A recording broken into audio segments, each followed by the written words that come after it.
Anne-Sophie Mercier, vous qui avez écrit La vérité sur Dieudonné, est-ce que, il y a quelques années, mais vous le suivez régulièrement, est-ce que vous êtes surprise? Est-ce qu'il y a une évolution dans son comportement par rapport aux années que vous avez vous-même observées? Non, je ne suis pas surprise.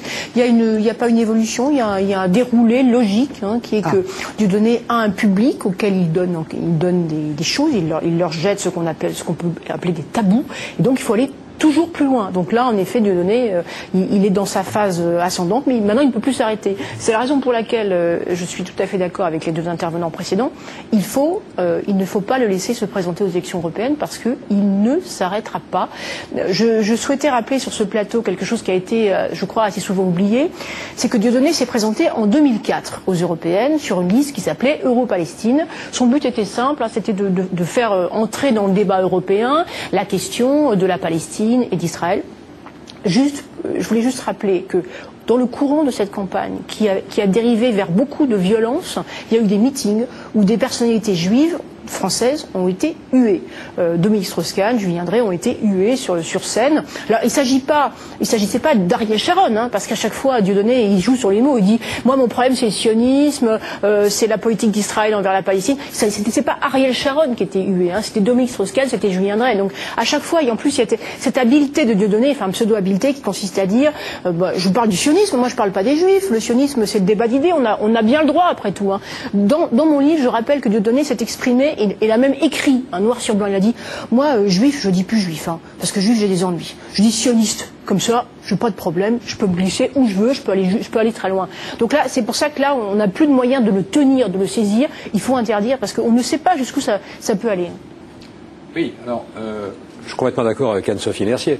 En plus, la métamorphose du personnage est absolument incroyable, parce qu'en 1997 encore, il se présentait à Dreux aux législatives contre Marie-France Tirbois du Front National en dénonçant ce qu'il appelait le cancer du Front National.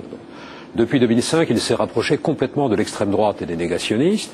Jean-Marie Le Pen est le parrain de son dernier enfant. Et de surcroît, comme vous le rappeliez, il a fait monter sur la scène du Zénith, lors de son spectacle, le négationniste Robert Forisson, pour lui faire remettre un prix de l'insolence remis par un acteur habillé en costume de déporté avec une étoile jaune sur la poitrine. Bref, c'est le comble de l'indécence, de la provocation qui est réalisé par ce personnage qui est passé alors complètement à l'extrême droite, une extrême droite délirante, une sorte de bouffon lugubre qui n'a pas sa place, me semble-t-il, dans un paysage avec journalistes qui comptent présenter des admirateurs de Pétain, par exemple. Oui, avec en plus, alors de surcroît tout de même, Dieudonné a été reçu 2 fois en Iran, en 2006 et en 2007, à l'invitation du ministère de la Culture.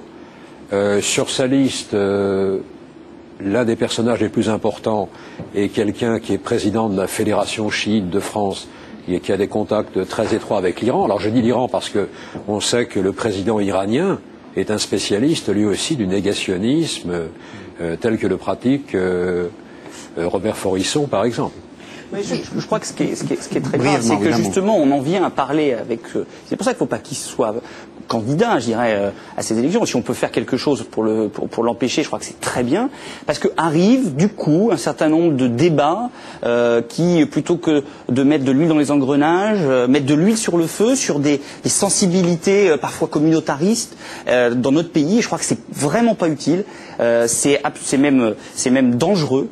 Et quand on voit, il y a des gens d'extrême droite, mais il y a un espèce de rassemblement de tous les antisémites de tout bord politique, parce que bon, et il faut vraiment se mobiliser tous. Et je redis parce que c'est important.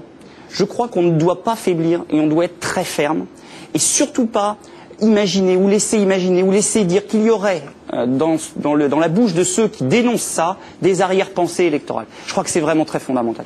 Juste pour revenir sur cette campagne 2004 que tout le monde a un peu oubliée, Alain Soral donc était intervenu dans cette campagne aux côtés de Dieudonné. Ancien membre du comité central du Front National, il faut le dire. Oui, ouais. Et Soral s'est fait filmer devant les caméras de France 2 en disant, vous savez, moi, il faut quand même que je vous dise quelque chose.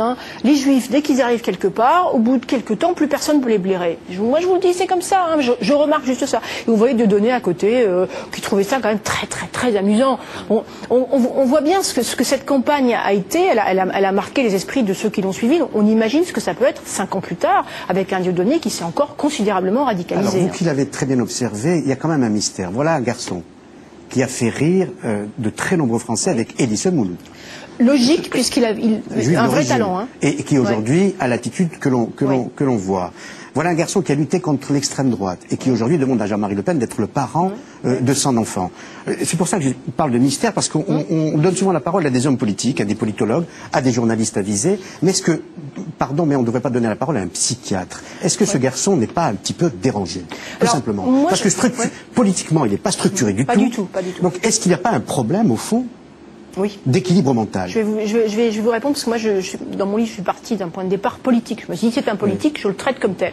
Puis à un moment, il y a des tels dérapages qu'on finit par se poser la question de l'optique psychologisante, comme vous dites. Hein. Moi, mon sentiment, c'est que Dieudonné, qui a la chance d'avoir une identité riche, en quelque sorte, comme dirait Sarkozy, c'est un petit Français de sang mêlé, d'un père camerounais et d'une mère blanche nantaise. Il serait un magnifique symbole de la diversité française. Et c'est quelqu'un qui vit très mal cette identité complexe-là. Il la vit très mal. Il ne sait pas qui il est. Avec le temps, il s'est dit, bon ben, finalement, je suis noir. Je suis un leader de la communauté noire. Manque de peau, sa mère est nantaise. C'était la capitale de la traite des blanches, de la traite négrière. Donc ça lui posait un très gros problème. Donc après, il revisite son passé. Il raconte, il dit n'importe quoi. Il dit, quand j'étais gamin, je me faisais agresser. On me disait bamboula. On me disait, où est-ce que t'as mis ta pirogue? Puis après, si on l'interroge de manière un peu sérieuse, il dit, oh non, c'est pas vrai, j'ai créé tout ça. Donc on voit bien, le problème d'identité, il est central pour Dieudonné. Eh bien, on devrait l'envoyer faire un stage chez Obama. Voilà, il verra à quel point la diversité et le métissage peut être une chose magnifique. Question autrement importante pour des... J'aime pas les journaleux néo-totalitaires qui, pour 20 plaques par mois, disent quoi penser, quoi faire.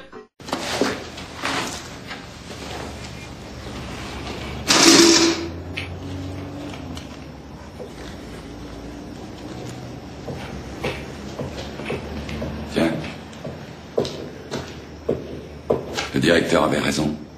Vous avez passé des papiers dehors.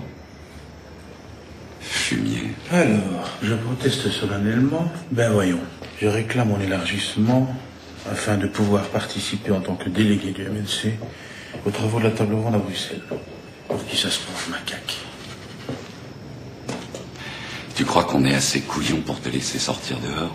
Alors que c'est parce que t'es un subversif qu'on t'a foutu dedans. T'en as pour 2 enfers. Et on va s'occuper de toi, mon coco. Tu te vois à Bruxelles comme ça, hein? Et tu lui dirais quoi au roi? Hein? Tu dirais quoi à Bwana Kitoko?